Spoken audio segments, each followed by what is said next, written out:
दिन भगवान शंकर शिव के मस्तक पर, पिंडी पर, शिवलिंग पर धतूरा पहली बार चढ़ाया गया, वो फुलेरा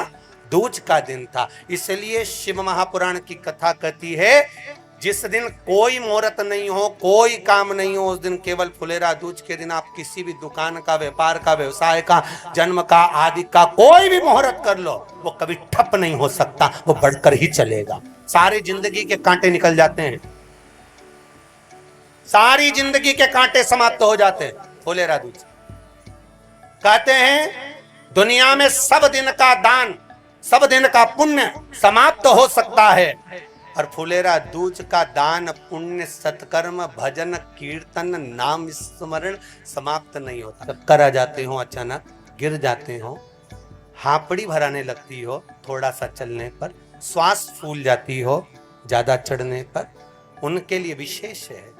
कि धतूरे की जड़ को, धतूरे का जो फल होता है उसकी जड़ महाराज निकाल कर, धोकर, उसको घिसकर शंकर भगवान पर उसका लेपन कर दीजिए, थोड़ी सी जड़ शिव जी पर चढ़ा दीजिए फुलेरा दूज के दिन। उस जड़ को पानी चढ़ाकर वापिस लेकर आ जाइए।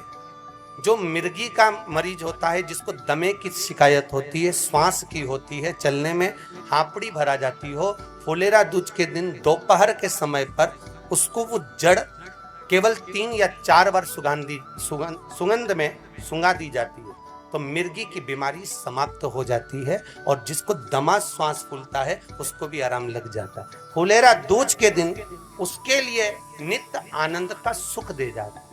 और भी ध्यान दें, जिसको बहुत भारी बीमारी हो, डॉक्टर कह रहे हैं कि ऑपरेशन की जरूरत है, ऑपरेशन कराना पड़ेगा, गांठ हो गई है, ये हो गया है, वो हो गया है, निवेदन है एक धतूरा फुलेरा दूज के दिन भगवान शंकर के शिवलिंग पर समर्पित करें, और 5 बेलपत्र नंदीश्वर भगवान पर अर्थात भगवान नंदी पर समर्पित करें। जीवन में कितनी बड़ी भी बीमारी होगी वो आगे नहीं बढ़ सकती, ऑपरेशन की जरूरत नहीं पड़ सकती, वो केवल फुलेरा दूज पर हो, केवल फुलेरा दूज के दिन, उसके सिवाय नहीं। और वो 15 मार्च को है, मौका मिला है, आनंद से। धतूरा होता है विषैला, कैसा होता है? विषैला, बहुत विष होता है धतूरे के अंदर। पर महाराज भगवान शिव को वो समर्पित किया जाता है जैसे पार्वती जी को लगा, जब कोई साथ नहीं दे रहा, पार्वती जी को लगा जब कहीं से सुख का अनुभव नहीं हो रहा, आनंद का अनुभव नहीं हो रहा, पार्वती जी ले गई धतूरा, पार्वती मैया ले गई उस बेलपत्र को, शिव को। और प्रयास करना, अगर दुख है तो एक धतूरा समर्पित कर कर 1 लोटा पानी अवश्य समर्पित कर। उनके लिए भी कहूंगा जिनको शरीर में दाद हो जाती है, खाज हो जाती है, या खुजलियों का क्रम हो जाता है, उनके लिए भी महाराज धतूरे का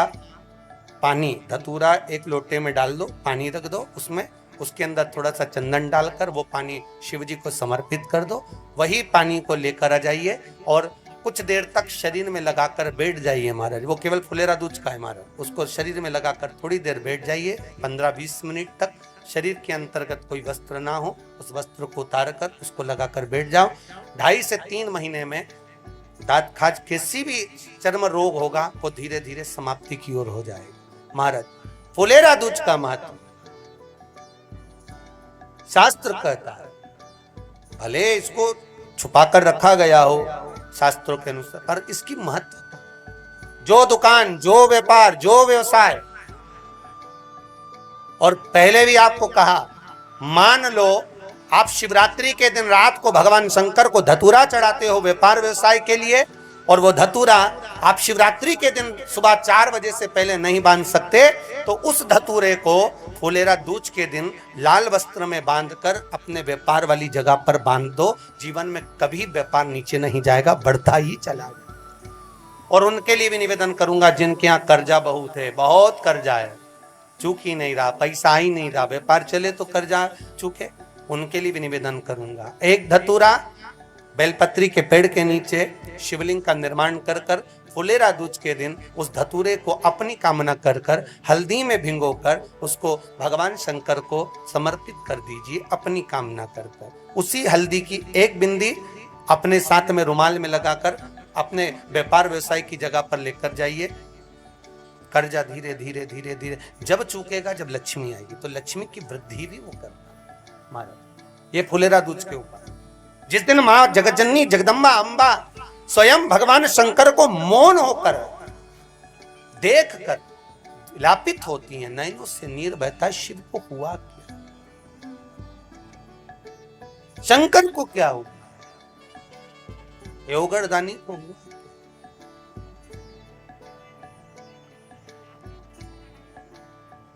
नयन जल मैं तो बैठी थी गंगा किनारे, मैं तो बैठी थी गंगा किनारे,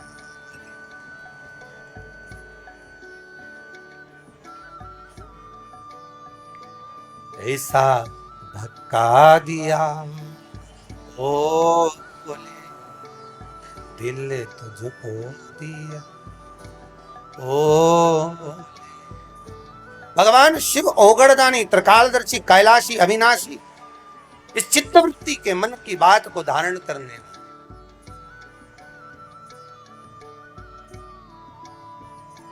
जिन लड़का और लड़की का विवाह नहीं हो रहा है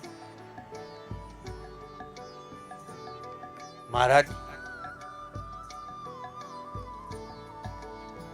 विवाह के लिए बहुत परेशान हो गए, उनके लिए भी 5 बेलपत्र, 1 धतूरा, 5 शमी पत्र अशोक सुंदरी वाले स्थान पर, चाहे मंगल हो, चाहे राहु हो, चाहे केतु हो, सारे ग्रह भले अनुकूल है नहीं है, प्रतिकूल है नहीं है, वो अपने अनुसार उसको लेकर शमी पत्र, बेलपत्र और धतूरा हाथ की हथेली में रखकर, जिसका मंगल विवाह नहीं हो रहा, बहुत कष्टप्रद है, हाथ में रखकर अशोक सुंदरी, अशोक सुंदरी का स्थान सबको मालूम है ना, भगवान शंकर की जलाधारी पर शिवलिंग, पार्वती जी का हस्त कमल, जहां से चरण जल नीचे जाता है, राइट भाग गणेश जी का स्थान, लेफ्ट भाग कार्तिकेय का स्थान, जलाशय में से, जलाधारी में से जो जल नीचे गिरता है बूंद बूंद, वो शंकर भगवान की 5 लड़कियां, जया, विषहरा, शामरीवारी, दोतली और देव, शंकर जी की 1 लड़की और अशोक सुंदरी 6ठे नंबर की, उसका स्थान, इन पानी जो जाता है उसके बीच में जो मोटी सी लाइन होती है, उस मोटी सी लाइन पर जो स्थान है वो अशोक सुंदरी का स्थान है। किसका स्थान है? अशोक सुंदरी। शंकर भगवान का संपूर्ण परिवार, जलाधारी माता पार्वती जी का हस्तकमल, चरण, राइट में गणेश जी, लेफ्ट में कार्तिकेय जी, बीच में अशोक सुंदरी, और ऊपर से जो 1-1 बूंद पानी गिरा रहा है वो है शंकर भगवान की 5 लड़कियां, जया, विषहरा, शामरीवारी, दोतली और देव, शिव की 5। तो जिनका विवाह नहीं हो रहा, अशोक सुंदरी वाली जगह पर हाथ में लेकर वो धतूरे के साथ शमी पत्र, बेलपत्र समर्पित करें और बाबा से निवेदन करें, बाबा आपकी कामना पूर्ण। फुलेरा दूज की अशोक सुंदरी पर जो धतूरा चढ़ता है, वैसे तो अशोक सुंदरी पर धतूरा बहुत कम चढ़ता है, केवल एक फुलेरा दूज का दिन ही ऐसा होता है जिस दिन अशोक सुंदरी वाली जगह पर धतूरा चढ़ता है, अशोक सुंदरी में।